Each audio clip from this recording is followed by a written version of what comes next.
Hi friends, welcome to శ్వేత వంటిల్లు. ఈరోజు నేను మీకు చూపించబోయే రెసిపీ సేమియా కేసరి. క్విక్గా ఎలా ప్రిపేర్ చేసుకోవాలో చూసేద్దాం. సో లేట్ చేయకుండా వీడియోలోకి వెళ్ళిపోదాం. ముందుగా స్టవ్ వెలిగించి ప్యాన్ పెట్టి 4 గ్లాసుల వాటర్ని పోసుకోవాలి.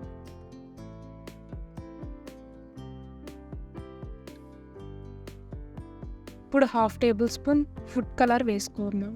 ఫుడ్ కలర్ కావాలంటే వేసుకోవచ్చండి, లేకుంటే లేదు.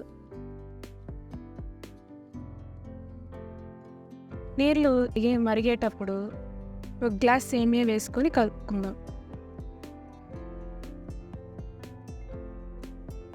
సేమియా 70 to 80% ఉడికితే సరిపోతుంది.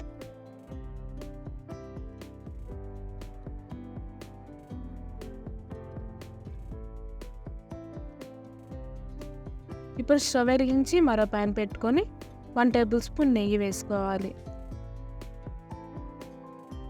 నెయ్యి వేడయ్యాక సేమియాకి కావాల్సిన డ్రై ఫ్రూట్స్ని వేసుకొని గోల్డ్ కలర్ వచ్చే వరకు ఫ్రై చేసుకోవాలి.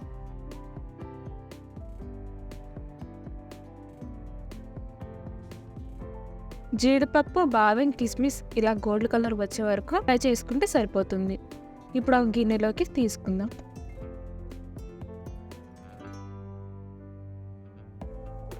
సేమియాని ఏ గ్లాస్తో తీసుకున్నామో ఆ గ్లాస్తో 3/4 గ్లాస్ వరకు పంచదారని వేసుకుందాం.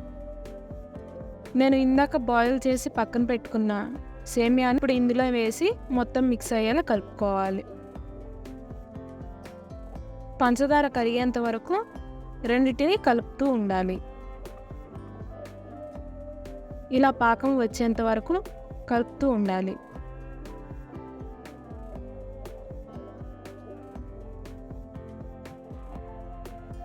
ఇప్పుడు 4 యాలకులని ఇట్లా దంచి వేసుకోవాలి.